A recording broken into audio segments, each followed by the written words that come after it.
Yes, we're doing this. Good afternoon or good morning, wherever you are. I don't know. Depends. It's only 1 minute. Welcome to Around the Whiteboard. We've got a small bit of kind of housekeeping to do. So Beyond the Whiteboard sponsors the show, right? New layout. I know it's so fancy. Beyond the Whiteboard sponsors the show. And they've actually, I don't know, you might have seen it on Instagram over the last little while. You know, the way Spotify do that Spotify Wrapped, where they say, like, here's a song you listen to most. And anybody out there who has kids, you'll know how disappointing it is every year when everybody else's music is really cool and yours is Moana over and over again.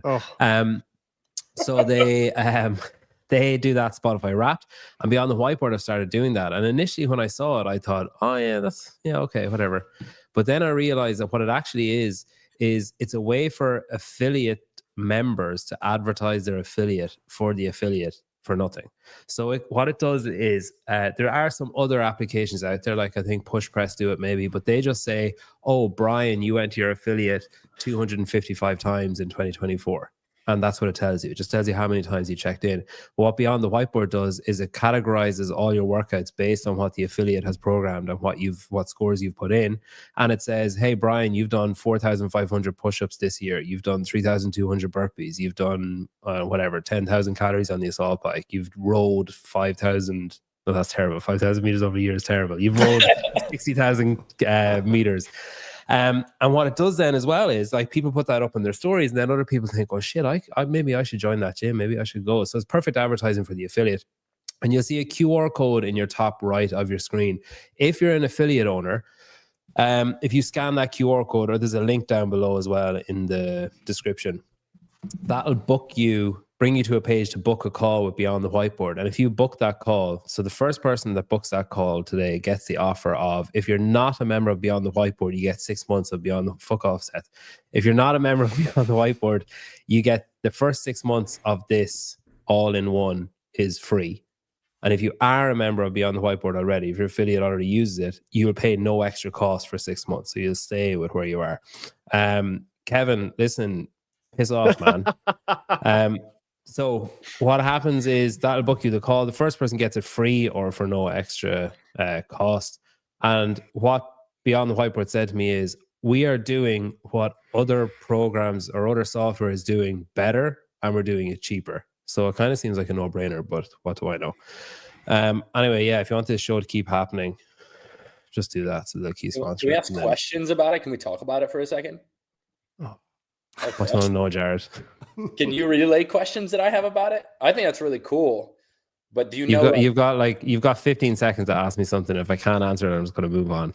Well, so like there's programs on there like Proven and maybe Mayhem and stuff like that. So like as a consumer, you could say, oh, well, I want to know if this is balanced. And if you could look the past year and say Proven had twice the amount of pulling that they had for pressing, or Mayhem or whatever. I'm not speculating, right? And then you can see, well, like I need more of that. Or like, that's too much, I'm going to go with somebody else. Do you know if they have that kind of feature where you can like audit program sort of deficiencies or surpluses or whatever you want to consider those things to be? Anyway, welcome to the show, guys. It's kind of a good question, though. Thank you. I know you're a program guy. Thank you. I pulled up the wrong comment, Augustus. Sorry. I'm so glad Beyond the Whiteboard are back in 2025. They're great. Yeah, they are. Yeah, no, I don't think so. I mean, you probably could, but I think what it actually does is it just tells you what you did, or you can tell other people what you did as an individual. But like if you did some Proven stuff and some Mayhem stuff, it's going to skew it. Do you know what I mean? It's just like whatever your... Yeah, it just tabulates all. I never used that word before. It just tabulates all the movements that you did throughout the year, and then puts it into a cool little graph that you can, a shareable thing that you can put up on Instagram. Well, I think it's a fun feature either way. We can move on though. I'll ask them later. Thanks, Jared. Okay. Thank you. All right. We've got 3 topics. We've got 3 people. Seth, have you ever won this show 3 times in a row? I think I won it 4 times in a row with the championship thing, but then this will be my attempt at 3 in a row post Super Championship. You can win this thing? There's a winning? Yeah. Kind of. Spain, have you ever won this 3 times in a row? No. Okay. But you've won it twice. I've won 3 times. Okay. 3 times. So technically this is your quadruple crown then, even though you've only won it Yes, Three I try to- times, I try to and they're win in not separate years. Yeah, they're not in the same year, and it's not in the same season, and it's not consecutively. But we'll just call it that because Yes, you know please. who wants to get bogged down in semantics. All right, we have 3 topics. Spain, you're beside me. Pick a number between 1 and 3. We'll do 3. 3. Okay. There's been a lot of talk about the World Fitness Project and professionalizing the sport and how the sport should and could and might be professionalized. A lot of sports, a lot of professional sports. I don't know why I did that. The other sports are actually professional. A lot of professional sports publicize their salaries, player salaries, and what players are earning and stuff like that. My question to you is, should the WFP make athlete salaries public? Spin, you got 60 seconds. Your time starts now. Off you go. First, I think it's interesting that they've not published an athlete announcement in the last nearly 48 hours. So it's the first time they've not done so. Other than Christmas, since they started doing these announcements, they have 9 people left, which leads me to believe that some are not signing their contracts. But I don't understand the point of the contracts. And I think I talked about this on the spin last time. Like, just guarantee the prize money for last place, unless not everybody gets prize money. Or you're actually using them to be an influencer for World Fitness Project and not actually being an athlete. I would say that they probably should publish how much they're going to be making, just because it is everybody, don't leave it out to be non-transparent. All right.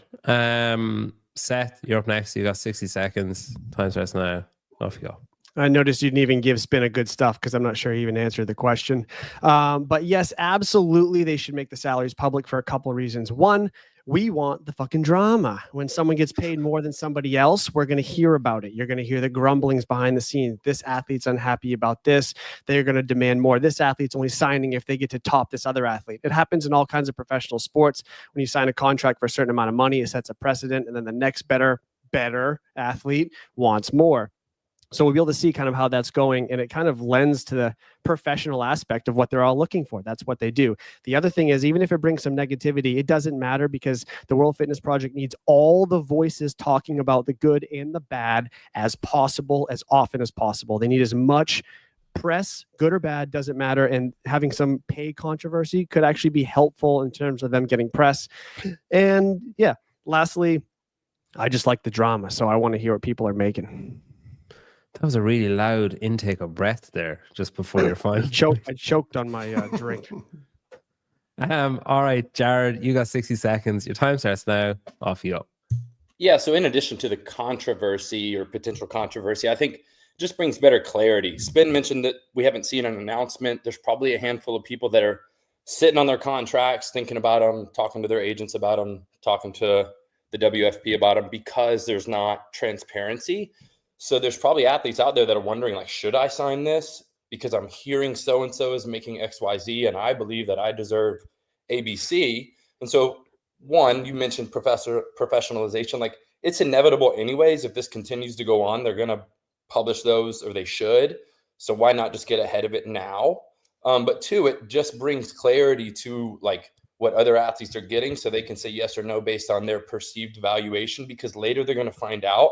And that's going to cause friction within the organization or within the competitions. People might back out later. So it just, the better clarity, the better communication, the better for the sport and the better for the future of it all. Good stuff. Good stuff. All right, Spin. You got 20 seconds. Time starts now. Off you go. Well, I think it also brings into question what happens in 2026. Like, are these always negotiated salaries based off their popularity and how much they can bring eyeballs in, or is it based off of performance in 2025? That is, whoever wins in 25, do they get a bigger contract than who gets 20th? Good stuff. All right, Seth, off you go. Yeah, I do agree with that. And also on top of that, you'll be able to see the health of the company itself, because if contracts start dwindling because it's not doing well, you're going to know what's happening. When the next year's contracts have to be less because investor money isn't keeping up with the cost, that'll be a very strong sign of the future of the sport for that organization. And Jared, off you go. Yeah, I think, the renewal, like these contracts, they're 1 year, but there's conversations about 2 years of renewal based on their performance in the year. But we know there's sort of this valuation that's determined based on their following and engagement too. So if that continues to trend up, they're going to get paid more. Interesting. Okay. So the contract, the professional athlete contracts for the World Fitness Project are an intricate part of that is popularity on social media, audience. Is that just following, or is it like, hey, look, I only have, I don't have 1 million followers, but I have 200,000 and my engagement is 80%. Like, does that come into it, or is it purely just like, no, we just want the number beside your name on Instagram, like the following? I can't speak directly to like WFB and their psychology behind. I mean, I've had conversations about the offers, but there's not a lot of negotiating on my end taking place. But with brand deals outside of that, then yeah, like if an athlete or an influencer has 200,000 followers, but their average engagement is relative or relevant to somebody like with 1 million followers, then that's the value, because it doesn't really matter how many followers you have if you have 3 times the engagement of the normal person that would have 200,000 followers. So as a manager, that's one of the things that we bring up with brands is like, hey, this person might quote unquote only have 200,000 followers. However, if you look at this other person with 1 million, he or she is getting the same likes, the same views on their reels. So we're going to price this contract similar to what we believe like that engagement is worth, not necessarily just the following. Because the opposite is true, right? You could have 100,000 followers and get 71 likes on a photo. Therefore, you're not providing a ton of value to whatever brands you might be promoting. Are these NDAs, the athletes signing NDAs with a contract? Do we know? Because this info should come out. If there's no NDA, it's going to leak. But if there is, then we know they're keeping it very quiet on purpose. Jared definitely knows if there's an NDA or not. Well, yeah. Well, so there you go. Yeah, they have NDAs, but like, okay. The CrossFit Games demo team have always had NDAs. The CrossFit Games staff have NDAs. You know what I mean? So yeah, we see how loosely those are. I think until somebody in this sport of CrossFit gets, for example, a decade or more ago when the first person got popped for drugs and it was a big deal, people probably were like, oh, shoot, I'm going to stop taking my drugs. You know what I mean? Like, because I don't want to be put on blast for that. That's never happened with an NDA yet, where someone has been sort of exiled from the sport because they've been found out to be the cause of a leak. And so until that happens, I think NDAs for the professionals, the pure professionals, they mean a ton. But to other people, Spin, I'm guessing you're the same as me. I'm guessing like 4 salaries that were offered to people. I can't say I signed an NDA. I sent an ADA, always disclosure. Yeah, like if everybody actually followed their NDAs, you guys wouldn't have we'd know nothing. As much to talk about. You would find things, but the juicy stuff wouldn't come out. Let me see. How do I turn this back on? There we go. All right. Jared's on 2.5. Seth's on 2.5. Spin's on 1.5. Spin sort of wasted 45 of his 60 seconds and then had a good 15 seconds and then a good 20 seconds. So he pulled it back nicely. All right. Seth, you're up next. 2 or 3? No, 1 or 2. 2. Okay. Unfortunately, 7 or 8 minutes ago, Waterpalooza announced another event. So this kind of whipped the wind from our sails a little bit on this one. So they announced a 511 sponsored kind of an endurance workout. It's like 2 rounds of, can't remember what the first movement is, running 1,000 meters and then box overs, burpee box overs or box jump overs.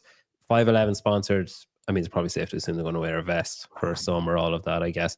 If you go to Spin's website, you'll see a nice little layout of the floor. I think Instagram have it on their, or Waterpalooza have it on their Instagram as well. You see all the different floors. We've had, so that's 3 individual workouts, correct? That we know.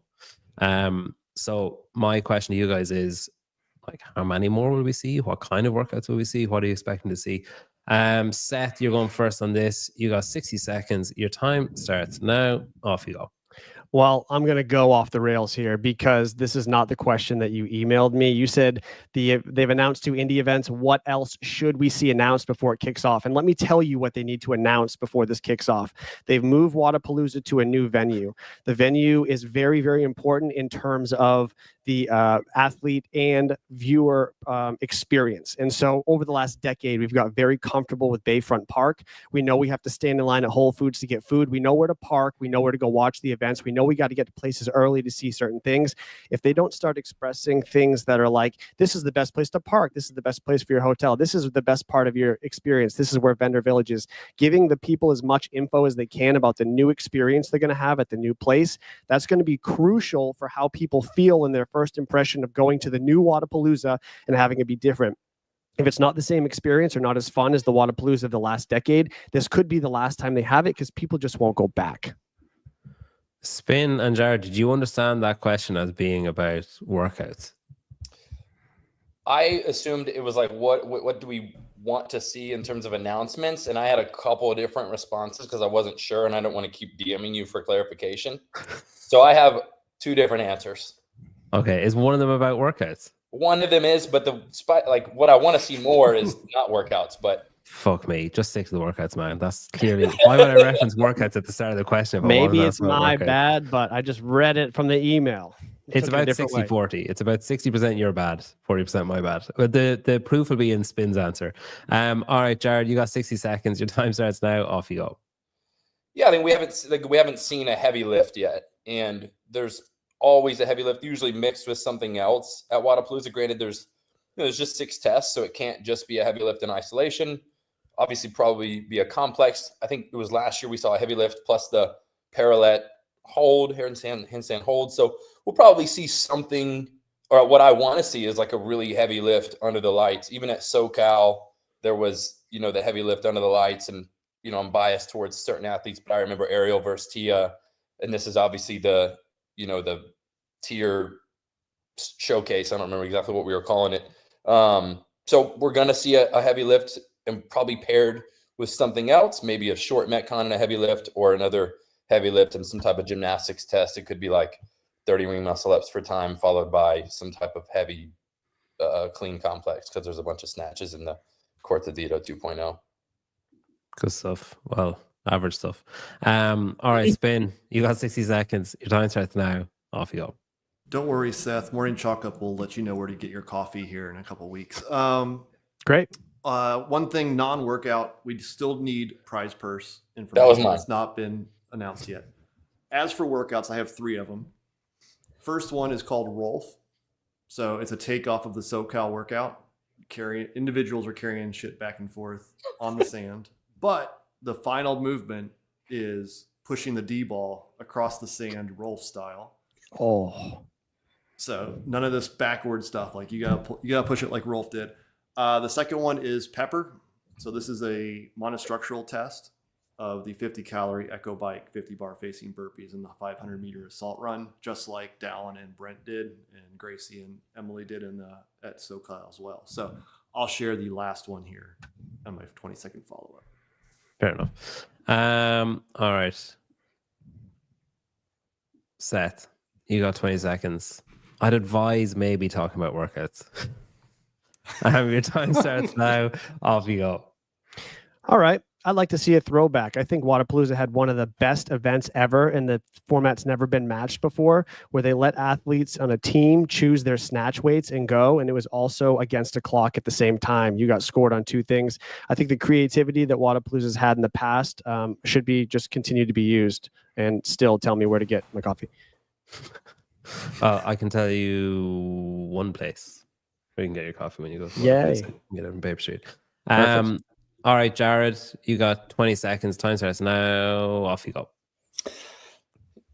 Yeah, I wasn't necessarily prepared for the extra 20 seconds, but we know they're running in the sand, and this might be the dumbest idea ever, but maybe something where they have to like fill an implement up full of sand to a certain weight and carry it to somewhere else. So it's similar to Spin's idea, except we're not pushing the ball through the sand. You have to actually leverage sand as a tool. Good stuff. All right, Spin. Let's hear the last workout. Off you go. It's called WZA. You snooze, you lose. This is based off the very first year of Waterpalooza. It'll make Chase happy. It's 3 minutes to establish a 1-rep max Turkish get-up. Fun fact, Telena Fortunato won that event, lifting an 85-pound barbell converted to 125 for men. She took 3rd overall and beat Noah. Wow. Whoa. That's crazy. Yeah. They always do like rope climb. Don't they always do like rope climb, handstand push up? Like they always like there's certain stuff that they always do, isn't there? They always swim too, but We don't see dumbbells either. Are there dumbbells in that step over, or is it just the vest? I think it's just the vest. It's like box jump overs, I think, or I think you have a They choice. always have a problem with their ring muscle ups. Always. They're swinging. They're the wrong height. They're next to things. they're So breaking. maybe they're breaking. didn't So someone maybe didn't someone get hit by a chain? Cole Grishaber did 2 years ago. That's Almost good. 3. Yeah, some with dumbbells. I don't think we see dumbbells yet. I don't think they're walking on their hands yet, or maybe my memory's bad. I still can't believe that's what this question was. Reading what you sent me in the email versus what I see on the screen. I can't believe it's. Why would I lead? Why would I mention the fact that 2 workouts have been announced? There's a shit ton of stuff has been announced about it. I didn't say, oh, it's been announced that it's moving and it's been announced this, that, and the other. I literally said these workouts have been announced. What else do you think will be announced? As in, what other workouts? What Yeah, reread will the should you question. see announced? I'll tell you what I want announced. I want my experience to be perfect, planned out. Okay, so that's muted. So, Prize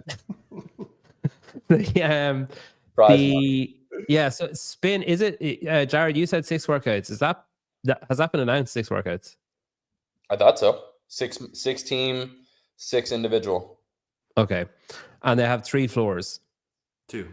Well, 3. They know there's going to be 3 workouts in sand for individuals and 2 workouts in sand for team. I can't. There is tell 3 if there's floors, and the I map can't- there's like a hard. I guess like there's a lifting. There's a lifting platform. I guess they'll probably put something similar okay. to And- Tina Hills. Yeah, it kind of looked like a rubber floor of sand. But isn't I one of love the the floors rubber all sand? Yeah. Yeah. That's where Rolf is going to be. So do we think the 1,000-meter run is on the Is it beach? on the Or is beach? it shuttles? No, it's on the beach, I'd say, Okay. because that'd be depressing. That's a long sand floor. No, I'd say they'll leave and come back. No, I know. I'm just saying this is a pretty long sand floor, so I could see the justification for running. I mean, I don't actually It'd make want to see Brian's that, life easier. but Yeah, back and forth, safer, whatever. I got so many steps in. Do you reckon we could have a 2-parter? Do you reckon that if there's 6 events that one of them might be like do this and then go straight into this, or that it could be like the lift one that you'll have do this whatever movement, or maybe a short little metcon and then immediately go in. We already have an interval workout. There's one with 1 minute rest in between the rounds. That was yesterday, the day before that was announced.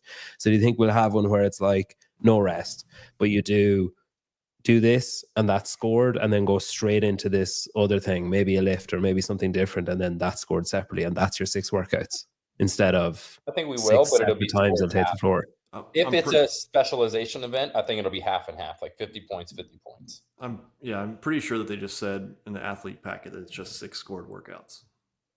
So that would lead me to believe it. At best, it's a 50-50 split if they do something like Jared said. Okay. So I'm We wrong. do also know that many changes take place after the athlete, after those come out. So Oh, yeah. Will Surface Co be providing the sand? No, Kids and Co. It's playground sand. All right, you can still get tickets for Tyr Waterpalooza. If you go to the I don't know, the link in their bio, I guess, or something. O'Keefe accused me last week of taking the Waterpalooza shilling, and that it was that I was looking for some kind of commish. But I'm not. I just want everyone to succeed, man. I just want, despite what Scott Schweitzer thinks, I'm not just out for negativity. I don't just want things to fail. I want things to succeed. I want things to do well. I'm just, quietly critical. I thought that was interesting, though. Quietly. Yeah, audibly. I thought that was interesting though. I was actually on, I never go on TikTok, and I was on TikTok today, and that popped up that Scott was saying on his show that why can't we just give the World Fitness Project a chance, and why are we so critical of it? He said he watched this show and he watched the spin last week, and I was like, man, we have been so critical of the CrossFit season for the last like 4 years, like endlessly, just beating the shit out of it. When it's at its lowest, it makes a mistake, and we just kick the shit out of it on the ground and say, you fucking idiots, like do it properly. And then something else comes along, and suddenly we're expected to be like, oh, it's brilliant. I mean, I can't find a single flaw in anything. There's no loose threads. Everything is perfect. It's immaculate. Let's not comment negatively on it. It's just fucking crazy that people would expect. People forget us to be different. Scott said it was just me that was being negative. Yeah, but even so, it's like as if you've only lavished praise on top of the games season for the last 4 years, and suddenly now you're like, yeah, no, I know you're not saying it was me, but it's on my show, so I'm just protecting. I find it fun to take the stance sometimes to completely push back on all the criticism and like because that's the counterculture stance now. It's common to give the criticism. Now it's fun to be like fight back against the criticism. I did that during the Open all last year, and I got my head chewed off. We've always been negative. Yeah, no, I'd say we've always been realists. It's interesting actually you say that, Seth, because someone asked me today, why do you think Seth is so good at that show, at the debate show? And I said, well, one, I think he's like impassioned when he talks, even if he doesn't really know what he's talking about or doesn't really care, he pretends he does. And then I said, the other thing is that sometimes he's just contrarian. So if somebody says, like if you expect him to zig, he'll zag. And then that's like, oh, that's interesting that he went, I thought he'd go that way. So yeah, I was like, he's just as likely to say nobody should do the Open as he is to say everybody should do the Open. 100%. I like that. Yeah, I like that. All right. Let's see our last topic. Jared, you're up first. Let me remember. Kenneth, go fuck yourself, man. What are our points? Sorry, yeah, points. I got probably negative on this one, on that last one. I did change them. Can I ask a clarifying question about the next one before we start? No way. There's your scores. Seth got half a point. Jared, what's your clarifying question? Is it individual athletes or team athletes, or does it matter? Fuck me. Don't answer that. Okay, last question. Oh, Jared, you're going first as well. Oh no! I don't even know how that's a bad question, but I don't. I'll go. The worst part about it is, well, this was the question that Jared messaged me about for clarification. He obviously felt bad and didn't want to ask for further clarification. Asked for clarification. So, as I seen on the thumbnail, here is our main question for the night: what athletes will boycott the CrossFit Games? You can interpret that however you want. I'll just leave this up here for a second. You can interpret that however you want, Jared. Whatever way you want to interpret that question is up to you. You've got 60 seconds. Your time starts now. Off you go. Well, I don't know that so I think Laura's not going to do the CrossFit season, just from what we saw last year with kind of the stance that her and her brother have taken publicly about CrossFit. And if you're going to do it, you might as well have done it last year too, instead of coming back. So I think we can speculate that Laura's not going to do it, and that's a big deal. I think a lot of people want to see her compete, so we'll have other opportunities to do that. Obviously, we get to do that at Waterpalooza. And if we're just doing individual, I don't think Jamie Simmons is coming back. She was kind of a part of that crew. So again, I don't know if she's going to publicly say, hey, world, you shouldn't do it, but I would speculate or even bet that she's not going to do it. And then lastly, I don't think Guy's going to do the season. You see Guy doing a lot of different things right now. He's obviously still staying fit, but running marathons, doing other things. And I think it's a little weird because the Mayhem crew is obviously very supportive of the CrossFit Games season, but I don't think that we'll see Guy compete. Good stuff. All right, spin. 60 seconds. Off you go. All right, this one's easy. Mal, Emma, Carrie, and Katrin are not going to be doing the season. Actually, no. The three have to come from World Fitness Project. I think you have to do that if you're going to actually not compete in the games or you're just retiring. Some might say Adler, but listening to Caroline, I think he needs the money. And it sounds like World Fitness Project is not going to give him as much as he needs or wants. Jared, he should be able to answer for Ariel if she's not maybe he'll do that in the last 20 seconds. My final answer is Chandler Smith. I don't think Pat Vellner will do it, mainly because he doesn't want to compete that many times. He said he only has only a handful of competitions left in him in a specific year, and I would agree with Jared. Laura Horvath will also sit out the game season until Tyr retires. Okay. All right, Seth, you got 60 seconds. Your time starts now. Off you go. I'm going to give you groups of athletes and why they're not going to do the game. So one, World Fitness Project athletes who don't need the money, don't need the headache, and are particularly a little more emotional about what happened last year. And maybe some of them were already, I'm out in the past. They're a little more knee jerky to remove themselves from a season. So athletes in that position. Number two, some masters who are a bit disgruntled from the way their season went last year and how the games went for them. A lot of them were a little unhappy with just feeling like second-class CrossFit Games athletes, which unfortunately they are, but didn't appreciate it. I know a lot of them are going to be sitting out this year.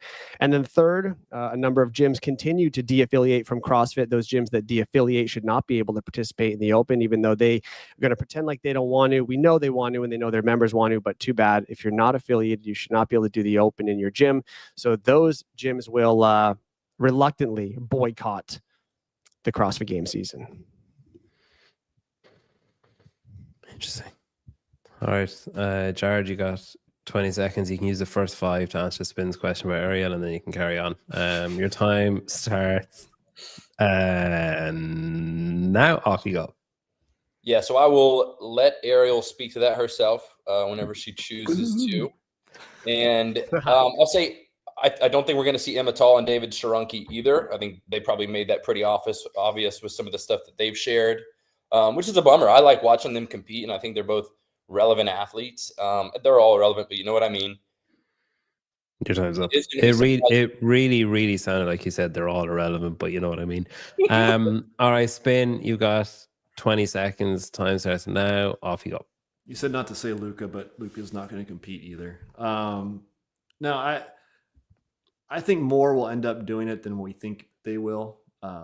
I think there's only going to be a handful. I think overall, you see a lot of athletes who are going to just do both, at least this year, and see how it goes. Good stuff. Seth, looking at your points, I would strongly advise that you just name 3 athletes. Your time starts now. Off we go. Nah, we're going to go ahead and just stick with it. Yeah, I just feel like I had a point and you just threw me off with that. But yeah, I don't care what athletes sit out. I'm excited for the next group up. Okay, the next group up will have their opportunity. I'm pumped to meet them. 2025 Games champion Austin Hatfield agrees. All right, let's do some scores up. I realized once that second question popped up, the way it was worded, and I was going first, I was like, it's over for me. So let's just have some fun with this. Yeah, you certainly threw in the towel on the last one. Seth, what you just did is basically the same thing as athletes when they don't do as well, and they're like, "Oh, I came in sick," and no, I answered the question the way that I read the question. I didn't give up, and I'm still answering the third question with what athletes. I just told you what athletes: masters athletes, unaffiliated athletes. You said you literally kicked off your answer by saying, "I'm going to tell you groups of athletes." So you knew you specified at the start of your answer. Individual athletes. It doesn't say individual athletes. The fucking thing I emailed you said which 3 athletes, not 3 groups of athletes. I said name 3 athletes. Yeah. No. Who are the 3 most likely to boycott? The 3 groups that are most likely to boycott. Oh, groups. Yeah, you're throwing in a word in there, are you? All right. I'm just having fun today. Yeah, no, I'll tell you, Jared, you're saying that what Seth did is the equivalent of athletes saying I was sick. No, what Seth did is the equivalent of the athlete who turns up to the World Fitness Project final knowing they can't win anything and just says, I mean, I'm getting paid to be here anyway. So just like waves to the crowd, walks through, like really step over burpees, just, you know, whatever, who cares? Oh, I'm last again, 30K in the bank, like walking out the door. Hey. Yeah, I think it's kind of hard to call it. I kind of think Spin's is probably the most relevant comment of, I think a lot less people will do it. And then I can't actually remember which one of you said, maybe it's Spin as well, said about like the knee-jerk kind of I'm out reaction initially. I think a lot of people maybe immediately said it. And I think of those people, a lot of those people will backtrack and will say, oh yeah, I was upset or whatever. Or they might not even reference the fact that they ever said it. They might just like sign up for the open and hope like nobody notices or asks them a question about it. But I do think a lot of people have publicly said, no, I'm not doing a CrossFit event ever again, or I'm not going to compete ever again in the sport of anything run by CrossFit, but I'll do other things or whatever. And then I think when push comes to shove, they'll backtrack a little bit, or they'll with the past, like time heals all. So like they'll, you know, maybe, I don't want to say calm down, but yeah, they'll calm down a little bit and say, actually, you know, maybe whatever. But I think, was it WZA? Like I kind of asked this question off the back of WZA's show yesterday, which is really good. You should go and watch it if you haven't. It's on Savannah channel. But he makes a very good point of like, sort of what Seth said is it doesn't really matter. Like it doesn't matter if they all boycott it, because there's another, how many are going? 30? There's another 30 people going to be there who want it just as badly, and who, you know, maybe aren't currently as talented as the ones that are there, but who will be as close to each other as the ones that are currently there would be as close to each other. Do you know what I mean? It's still going to be a race. It's still going to be exciting, whatever. We get all new stories and etc. So yeah, I think the grand scheme of things, like who really gives a fuck, is basically what I'm saying there. But we do for scores. Jared's on 5, Spin's on 5.5, Seth's on 3.5. Spin pulled it back after his pretty abysmal start, mainly aided by the fact that Seth crashed like a Indonesian flight into the side of a mountain halfway through the show and just resorted to cannibalism and gave up. All right, thanks guys for coming on. I really appreciate it. Jared, thanks man, cool chain. Seth, thanks for coming on. Any sign of the YouTube, any new YouTube videos coming up, Seth? Anything happen there? I've just been a little preoccupied, but they will come back. Yeah, it's coming. It's coming, I swear. Anything you want to share with the group, or no, nothing? Spin is on tonight, yeah? Yeah, Blair Morrison, NorCal Classic founder, organizer, will be on the show. So excellent. Ask some questions about that late edition. And John and Tyler as usual, I assume. Excellent, great stuff. That show is absolutely fantastic. If you haven't watched it, you should. So when this is over, you can relax, and then you can do some traveling double unders over to your laptop or your TV and sit down and watch Blair from North California Classic breaking down. That's actually a really good get. How they've been added, how did that come about, what people can expect. That's great. All right, thanks for watching, everybody. Go and watch last night's show with Michael Walsh if you haven't already. Affiliate owner, pretty cool guy from Ireland. Nobody watched it, so I'd like if you went and watched it. If you're an affiliate owner, scan that code in the top right, book a call beyond the whiteboard. It'll make me look fantastic, and they might stick around a little bit longer, maybe even throw me some more money, who knows. And if you're an affiliate owner, it's actually really good for you, and genuinely you probably should consider it, because it's probably cheaper and better than the option that you currently have. Thanks everybody for watching. Adios, goodbye.